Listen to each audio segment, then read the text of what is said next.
You cannot meet truth through a headline. You cannot touch peace through your mind's reaction to a bulletin. It is an impossibility. The mind's reaction is not a cause, it is an effect. Did you ever stop to think of that? That the instant you react, you have already conceded the initiative to something outside yourself, to a picture, to a voice, to a tone. And anything written, spoken, pictured, anything produced in time, must be an effect. How can an effect carry God, or peace, or truth into you? It cannot. It can only prompt you to surrender your government to it. Don't do it. The news, listen closely now, is not merely information. It is a system of suggestion. Before it ever aims at your understanding, it aims at your attention. It strings together pictures, it tunes the voice, it manufactures urgency, so that before you can say, "Be still and know," you are no longer a witness at all. You are a participant in a drama someone else has scored. Did you ever notice that? One word, one image, and the pulse jumps. Outrage, fear, even a kind of feverish hope. And in that moment you are inside it. You are no longer observing an event, you are living under its law. Attention is the coin of this realm. Where you pay it, your consciousness goes.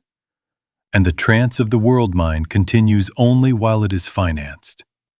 Every flinch you fund, every gasp you underwrite with your gaze, pays for another minute of hypnosis. Make no mistake about it, your reaction is the currency that keeps the suggestion alive. Withdraw the funding and the spell weakens. Keep paying, and you will swear the spell is reality. Which will it be? Now, I'm not saying close your eyes and pretend there are no events. That would be foolishness. I am saying stop mistaking mental agitation for awareness. Stop calling fear by the sacred name of vigilance. I can of mine own self do nothing, and certainly not the mind in its racing can. Truth is never found in the push of the mind. Truth is realized in the stillness where the Father within doeth the works. That is our axiom in this work. If you make that your foundation, you will not be tossed about by every manufactured now. So, in this class, this week, we are going to practice a new sequence. Recognition before reaction.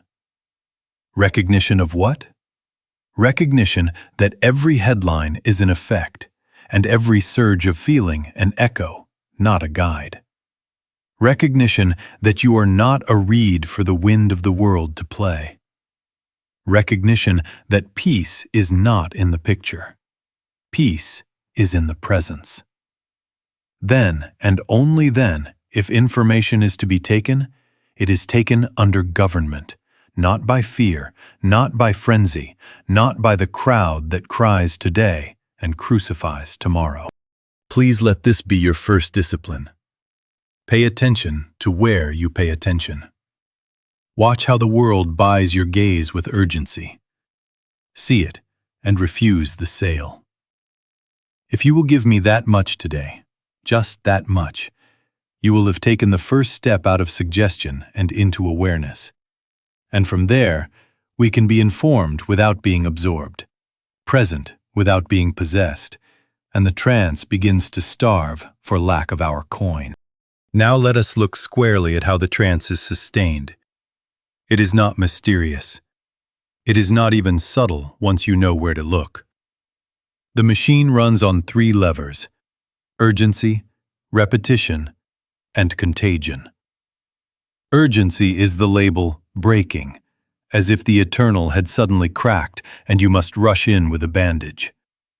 Repetition is the same story in 10 costumes until the costume is what you remember.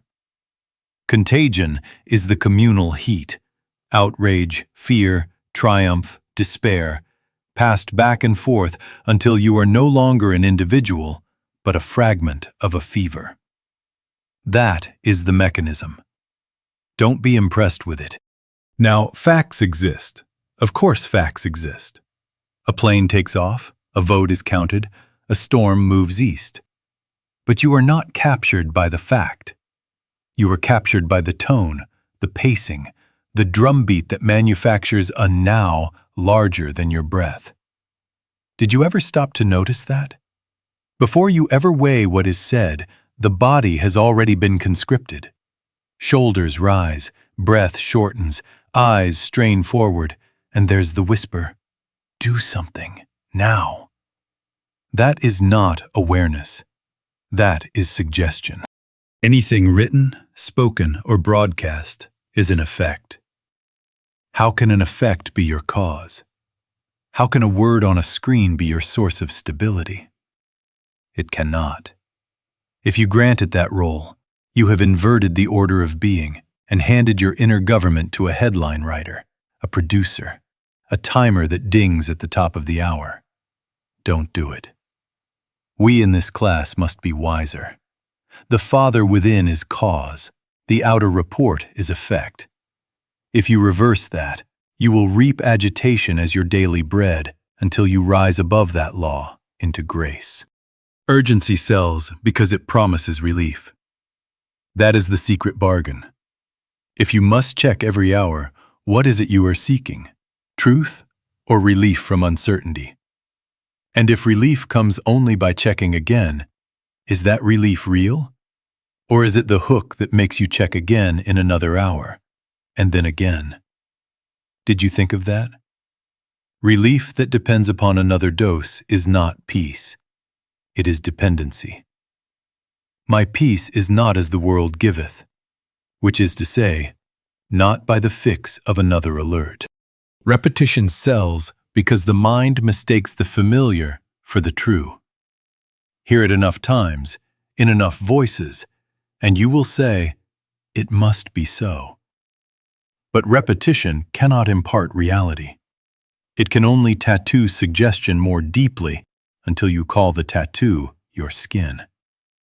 Contagion sells because we are flattered to belong. If everyone is inflamed, our inflammation seems like virtue. But a crowd's heat is not the presence, it is the weather. So here is a practical marker for you. Simple, honest, and immediate. If the body tightens, if the breath shortens, if you feel compelled to do something right now, you are not informed. You are suggested. In that instant, do not move. Do not share. Do not argue. Do not check again. Recognize. That 1 second of recognition is the start of freedom, because it breaks the manufactured now and returns you to the only now there is, the stillness in which the Father doeth the works.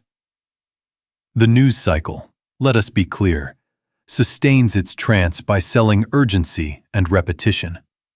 It is not in the business of delivering truth to your soul. Keep your coin, keep your government, and when we receive information, we will receive it under grace, not under the lash of the manufactured now. Now let us be very clear about the price, because in this work we do not let sentiment blur law. As ye sown, so shall ye reap, until you rise above the law into grace. What you consent to inwardly, you reproduce outwardly. If you entertain fear as host, fear becomes the law of your house. If you hire outrage as your watchman, outrage will govern who comes in and who goes out of your thought. Don't argue with that. Just look at yesterday and see what you sowed. 10 glances at a flashing banner, 3 conversations rehearsing disaster, and then ask what kind of harvest followed. Was it wisdom, or was it a compulsion to do something, anything, without the Father? Outrage, please hear this, is not moral power. Outrage is a narcotic. It gives you an immediate sense of aliveness, a righteous heat, and you will think you have done a holy thing because you felt a holy passion. But most often, you have only drugged yourself out of the deeper work.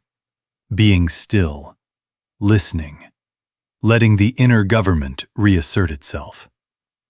Did you ever stop to think of that? That the good feeling of having the right indignation can be the very veil that keeps you from the still, small voice that would have said, "Not that way. Wait." Outrage is quick. Guidance is quiet. Which one are you paying? Now don't pretend the world is doing this to you. Don't say, "They keep me anxious." Nobody keeps us anything. Our consciousness participates in what it entertains. That is not guilt. That is responsibility. If you will own it, you can change it today. If you won't own it, you will keep paying for what you say you do not want. The moment you yield attention in fear, you install fear as your magistrate, and from that hour decisions begin to be handed down from a bench you did not intend to recognize. You will find yourself sending the harsh email, making the panicked purchase, posting the unclean word, and later saying, "I don't know what came over me." I can tell you what came over you.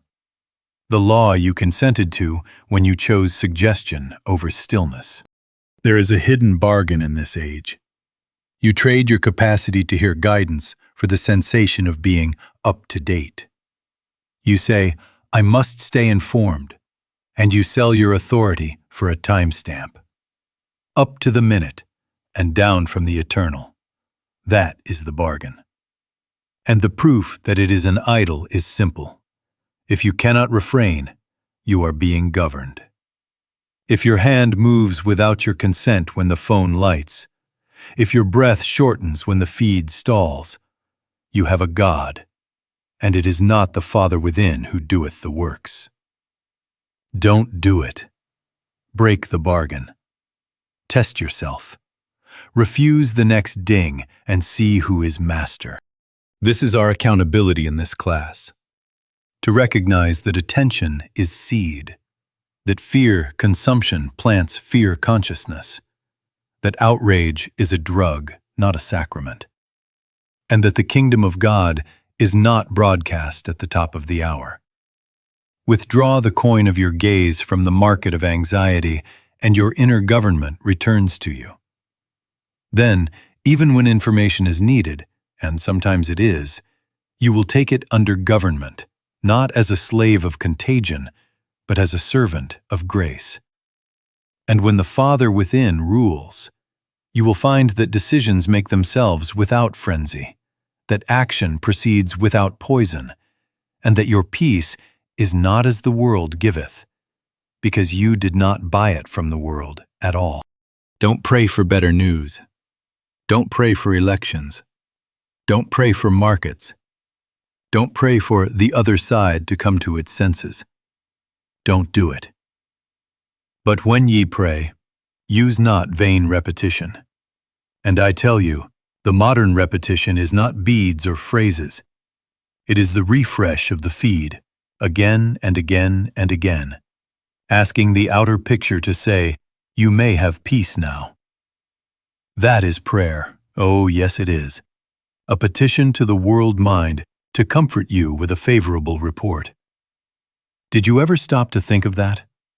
That every "let it be different out there" is an asking to matter to behave itself so that you will not have to be still and know. Try not to pray for anything at all that you think you need or the world needs in that form. Please don't ask me to pray that a pole swing, or that a chart turn green, or that a headline be gentled for your sleep. I received a note, "Pray that our retirement is safe when the market's steady." No, I cannot in my own self do nothing of that sort for you, and neither should you aim your prayer there. Seek first the kingdom of God within, and be satisfied to let the things be added unto you, without your outlining what those things are, or what timetable they obey. My peace is not as the world giveth, not by ballots, not by indices, not by commentators nodding with your view. Now do not misunderstand me. We are not becoming indifferent. We are not to be cold, and we are not to be foolish. We will cast our vote when it is time to vote. We will write a letter when it is ours to write.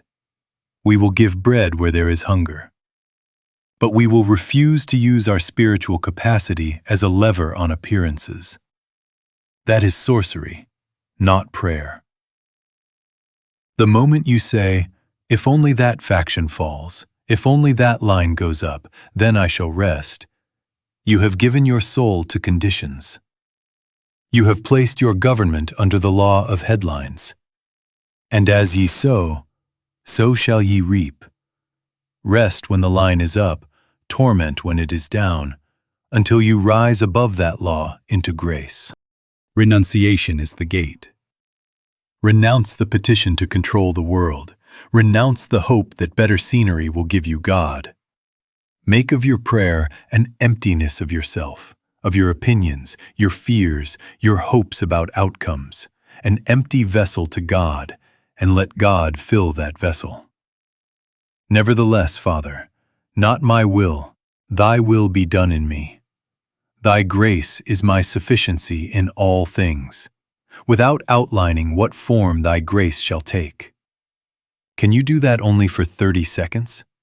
Then you have succeeded. For in that instant, the hypnosis breaks. You stop asking the scene to steady your heart, and you consent to the presence that steadies the sea. Our goal in this class is not a better set of headlines. Our goal is God awareness. Consciousness of the presence that does not rise and fall with the hour. And then, if anything is added, wisdom for action, a word to speak, a task to shoulder, it is added, and it will come without contagion, without frenzy, without your trying to make it so. Seek first. Renounce first. Empty first. And the rest, leave to the Father within, who doeth the works. Now the question is, how? How do you keep from selling yourself for another manufactured now? Recognition before reaction. Not after. Before. The moment a headline hits, the instant the screen lights or the voice rises, that is the doorway. In that very instant, say within yourself, not as a charm but as a sober naming, world mind, impersonal, not my government. That is all. Recognize the nature of the stimulus. Recognize its impersonality. Recognize that it is not your law. Then be still. Don't do anything else for 10 seconds. If you can bear 30, bear 30. If you can manage only 10, you have succeeded, because you have broken the continuity of suggestion. You have put a crack in the trance, and through the smallest crack, freedom enters. Who is it that wants to leap? Who is panting to forward, to fix, to belong to a side? Is it your spiritual self that can of its own self do nothing, that waits on the Father within who doeth the works? Or is it the conditioned mind, hungry for certainty, thirsty for the warmth of contagion, eager to be right with our people? Did you ever stop to think of that? Test yourself this week. At the flash and the ding, do not touch the device. Do not compose a reply. Do not rehearse the argument. Recognize. Name it. World mind. Impersonal. Not my government. Then inwardly whisper, once, not 50 times, be still. Speak, Father. Thy grace is my sufficiency. And after you say it, stop. Let the words end. Listen. Please be very sure of this. We are not replacing one trance with another by piling up phrases. Use not vain repetition. These brief words are not an attempt to reach God with syllables. They are merely the turn of the knob that opens into silence. The power is not in the words. The power is in the stillness into which the words deliver you. If you attain that stillness only for 10 seconds, you have attained it. It will grow. First, it will be a few breaths before you read. Later, a few breaths after you read. And then, one day, the pause will be in you even as you read. And your government will remain inward, regardless of pictures and tones. As long as you compulsively react, you are functioning as a mortal under suggestion. Don't argue with that. Observe it. When you pause and return, even for a breath, you have stepped out from under the lash and into governance from within. That is the identity shift in miniature, the daily death and resurrection we in this class want to demonstrate. 10 seconds of recognition is the cross, the quiet that follows is the tomb, and the clear seeing that rises is grace. Practice it at every ding, every breaking banner, every neighbor's breathless, "Did you hear?" Recognition before reaction. 1 second breaks the spell. And from that second, the presence begins to do the work. Now hear this as law in this work. It is an impossibility for the mind to reach spirit. You cannot think your way to peace, any more than you can argue your way into sunlight. Reaction cannot produce awareness. Analysis cannot generate guidance. Debate does not open the door of the kingdom. Did you ever stop to think of that? That your finest formulation is still an effect, an echo, a rearrangement of prior noises, and anything that is an effect cannot be your cause. Don't do it. Don't lean on reaction to yield revelation. I can of mine own self do nothing, and certainly not my mind in its hurry, in its cleverness, in its wish to be first with a take. Consider the artist. No composer ever received an original theme while panicking over headlines. He may take dictation when it comes, but he does not force it with frenzy. He sits. He grows still. He waits until the tone behind tones, the soundless music, begins to speak. And then the pen moves. No painter sees the living color while hypnotized by the noise in the studio. She withdraws, 2 inches, 2 miles, it doesn't matter where in space, until the chatter is outside and the canvas and the inner eye are one. Then the hand knows what to do. Can you see the pattern? Original guidance is never manufactured. It is received. The same law governs prayer, and it governs your encounter with the news. Modern life flatters the rational consumer. I read both sides. I verify sources. I check the data. All right. But did you ever sit 10 seconds in stillness before you read at all? If you cannot, you are as hypnotized as the one who swallows the first rumor. The trance wears 2 costumes, blind heat and cold cleverness. The body tightens in both, the breath shortens in both, and the government of your consciousness has left you in both. Smart fear is still fear. A coherent argument born of tension is still tension set to music. It is not the Father within who doeth the works. Our Master gave us the doctrine that ends this debate. I can of mine own self do nothing. That is not humility alone. That is method. It renders every best reaction suspect. It withholds the hand until grace has spoken. Right action is not the child of thought. Right action is the child of receptivity. When the inner word stirs, then the movement out here is clean. And when it is silent, we wait, even if the crowd is screaming, "Do something now!" Now please do not mistake me. We are not exchanging news for ignorance. We are exchanging mental dominance for spiritual receptivity. Thinking has a place, of course it has a place, after grace. Thought is a servant. Let it take dictation from silence. Do not let it be your master. Then you may read, you may study, you may weigh and compare, but you will do it under government. The headlines will not appoint your mood. The opinions will not enlist your breath. You will be in the world's room without being of its weather. I received a letter this week. A thoughtful man. 3 newspapers at dawn, 2 podcasts at lunch, an analytics dashboard at night.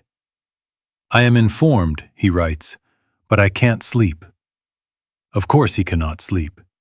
He has made the mind his priest and burns incense at its altar hourly. I wrote back one sentence. Be still first. 10 seconds before the paper, 10 seconds after. Whisper once, Speak, Lord, thy servant heareth. And then stop. If he attains even those 10 seconds, the priest resigns, and the presence assumes the pulpit. That is the exchange we in this class insist upon. Law to grace, noise to silence, reaction to receptivity.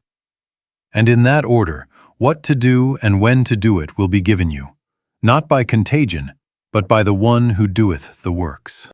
Now let us make this work practical, because if we leave it in the clouds, you will be right back at the altar of the ding by morning.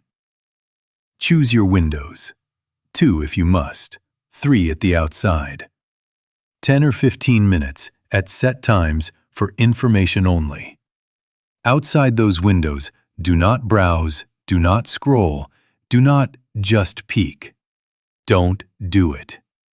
Turn off the alerts that conscript your breath. If the world truly requires you this instant, it will find you without a banner. If it only requires your attention to feed on, it will starve. We in this class decide when to open the door, and when it is shut, it is shut. Before you enter a window, apply the quality test. Ask honestly, am I seeking understanding, or am I seeking emotional stimulation? Did you ever stop to think of that? The body knows the difference. Understanding is quiet, patient, willing to be corrected. Stimulation is hot, restless, hungry for agreement or outrage. If you detect that hunger, withdraw at once. Do not negotiate. Do not promise yourself just one article. Withdraw. Recognition before reaction. Again. Name it. World mind. Impersonal. Not my government. And be still 10 seconds. If after that you can read soberly, proceed.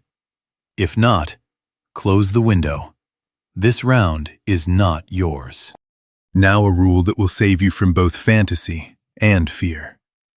The 2 witnesses method. Scripture says, by the mouth of 2 or 3 witnesses, every word shall be established. In this work, let one witness be a factual summary. One source, not 10 costumes of the same story. And let the second witness be stillness. Facts without stillness become fear. Stillness without facts can become fantasy. So pair them. 10 seconds of receptivity before you read, your chosen brief summary. Then, 10 seconds after to let the inner government interpret. If guidance rises, act. If silence remains, wait. Don't add a 4th or 5th witness to bully your peace. 2 are enough. The outer report, the inner word. Use the body as your bell.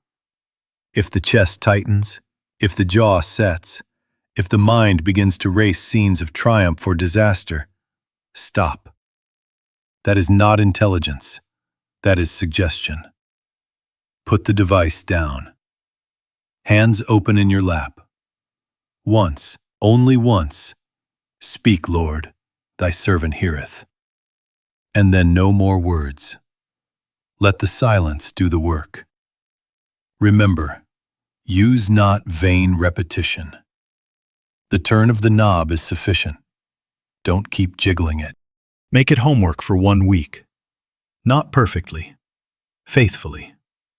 2 set windows a day, the quality test at the threshold, the 2 witnesses each time, the body as your alarm. Keep your promise for 7 days and watch what happens to your hours. An hour will return to you as if from exile, an hour of unowned breath, an hour in which you are not financing the world's trance.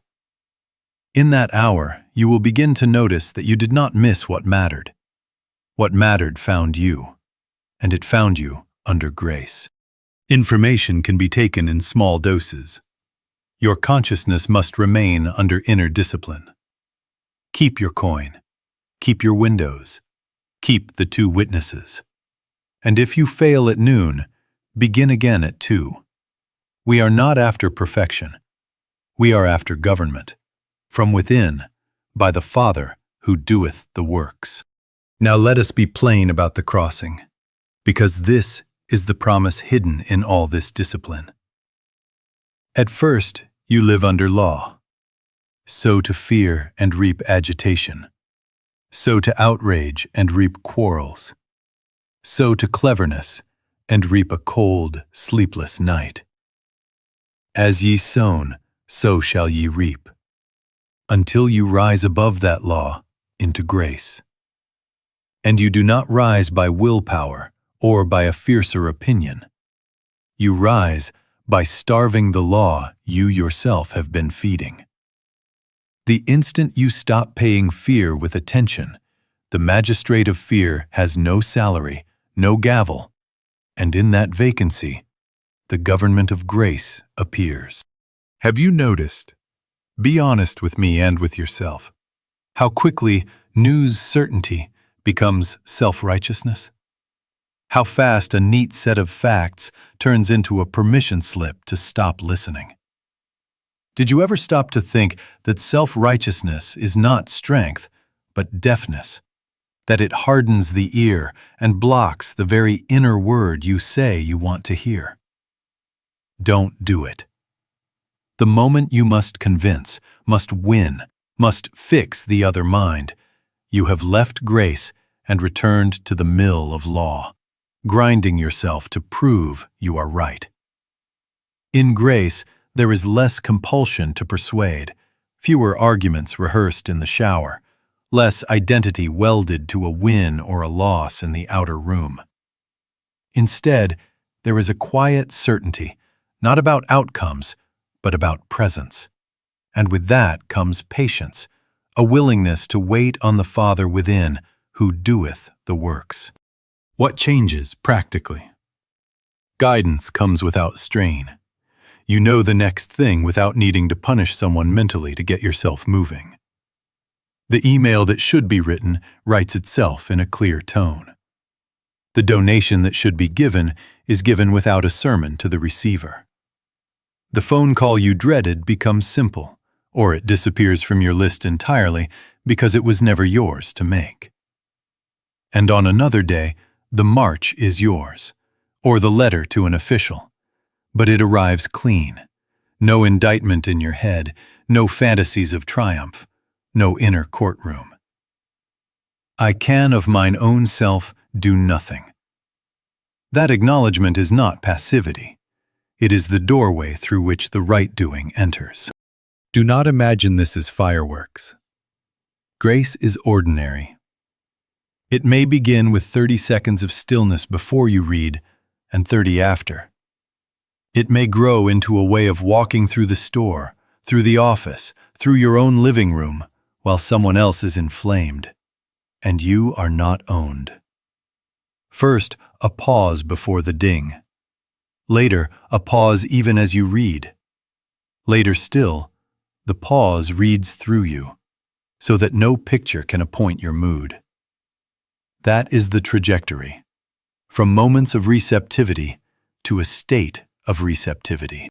So in this class, let us measure our progress not by how compelling our opinions sound, but by how readily we can be quiet when the heat rises. Not by how many we convert, but by how swiftly we return to the government within. Withdraw your coin from fear and watch law relax its claim. Stand in stillness, and grace assumes the bench. Then the works are done, the small ones, and sometimes the large, without frenzy, without contagion, and always with that signature the world cannot counterfeit. My peace, not as the world giveth. Now don't accept the world's two-choice game. Panic and act, or be passive and do nothing. Don't do it. That is not our way in this class. There is a third way, the only way in spiritual work. Stillness first, then action that is given, not grabbed. Did you ever stop to think that frenzy and apathy are the same species? Both are governed from without. One runs hot, the other runs cold. Neither waits on the Father within, who doeth the works. Our action does not begin at the headline. Our action begins where all real prayer begins, in receptivity. 10 seconds if that's all you can bear. And from that silence, the next thing is shown. Right action will prove itself by its character. It is proportionate, local, love-governed. It may be the phone call you must make today, not the argument you crave to win online. It may be the check to write, the ride to offer, the child to tend while someone else stands in a line. It may be the boundary you must set, a clean no that prevents your household from becoming a branch office of hysteria. And sometimes it will be a public act, yes, but it will come clean, without inner indictment, without rehearsed speeches in the shower, without bargaining for outcomes. I can of mine own self do nothing. When you start there, you will discover that the doing that follows has a signature you cannot counterfeit. Simplicity, clarity, and a curious lack of self-importance. Beware performative activism. Acting to relieve your anxiety is still reaction. Acting to belong to a crowd is still contagion. Don't argue with that. Test it. I received a note. I am at every rally. I am streaming the hearings. I am wrecked. I wrote back one line. Be still first. If your effort is a narcotic to quiet your nerves, it will need another dose tomorrow. If it is a badge to keep you inside the warm circle, the circle will demand more badges next week. The crowd's heat is not the presence. It is the weather. Here is a metric for this class. Simple and fair. When you act, observe the residue. If you are left depleted, angry, sleeping with one eye on the feed, you reacted under law. If you are left quieter, freer, able to forget yourself and return to your work and your family without checking for applause or catastrophe, you acted under grace. Reaction ties you to the update. Guidance releases you from the update. Reaction needs witnesses to confirm it. Guidance can be done in secret and be complete. Now about compassion. Compassion is not the adoption of collective fear as your identity. Don't take it on. Feel love, yes. Let the heart be touched. But let the touch move you into stillness, not into a costume. Hold the suffering one, the troubled scene, in the same inner posture we practice here. Father, not my will. Thy will be done in me and in this. Once, only once, speak, Lord, thy servant heareth. And then silence. From that silence, your kindness will be specific and sane. You will say the word that soothes without flattering, provide the help that heals without chaining the other to your heroism. Set the boundary that protects without hardening your heart. Make this your rule for the week. Before any outward step, email, post, donation, call, march, pause for 10 seconds and return to government within. If the breath settles and the impulse remains, proceed. If the heat cools and the impulse dissolves, let it die there. Stillness does not cancel action. It purifies it. Then service is without frenzy, and compassion without contagion, and the works, when they appear, bear that same quiet seal. My peace, not as the world giveth. Let us close this hour by doing the only thing that ends the trance. Not more thought, not a better posture of opinion. Surrender. Make of your prayer an emptiness of yourself. Not my will, but thy will be done in me. And so, quietly now, with the breath unhurried, let this be our inner speech, not to persuade God, but to empty the vessel. Father, I release the need to know. I release the craving to be first with a fact, to be safe because I have a forecast. I surrender my fear. I surrender my outrage. I surrender my appetite for crisis. I surrender my dependence on headlines for direction. I surrender the hope that the outer picture will hand me peace. I surrender the pride of being right. I surrender the shame of being wrong. I surrender my wish to fix the world mentally. I surrender the rehearsal of speeches, the inner courtroom where I prosecute and defend. I surrender the image of myself as the one who must carry the world on my shoulders. I surrender the superstition that another refresh of the screen will save me. I surrender the compulsion to belong to a frightened crowd. I surrender the flattery of despair that tells me I am deep because I am dark. I surrender all that is not the Father who doeth the works. Nevertheless, Father, not my will, thy will be done in me. Thy grace is my sufficiency in all things, without outlining what form thy grace shall take. Speak, Lord, thy servant heareth. Now let the words end. Do not repeat them. Use not vain repetition. Let the mind stand aside. Let there be 10 seconds of stillness, 20 if they are given you. Let there be nothing, no plan, no picture, only receptivity. It is an impossibility for the mind to reach God. It is not an impossibility for God to reach you. In that quiet, the world mind cannot purchase you. In that quiet, guidance, if there is to be guidance, will rise of itself without your outlining. Do not think for a moment that this emptiness makes you careless or irresponsible. Do you see that? Peace is not avoidance. Peace is spiritual government. You can be a responsible citizen and refuse the trance. You can read within your windows. You can vote.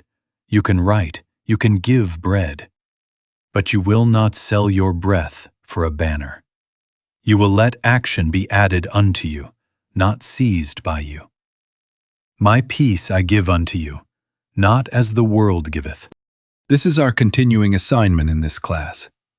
Twice a day, even briefly, be still. Morning and evening if you can, lunch and night if that is your window. 30 seconds is enough to begin, and whenever the news comes, at the ding, the flash, the breathless, did you hear? Practice recognition before reaction. Name it. World mind. Impersonal. Not my government. Withdraw the coin of attention. Give it 10 seconds of silence, and watch the hypnosis collapse. If you slip at noon, return at 2. If you forget today, begin tonight. As ye sown, so shall ye reap, until you rise above the law into grace. And when you have become, even for a moment, an empty vessel, you will know why we do this. The world mind loses its hold, and divine guidance takes its place. Then the works, small, local, clean, proceed without frenzy, and your life bears that seal that cannot be counterfeited. My peace, not as the world giveth.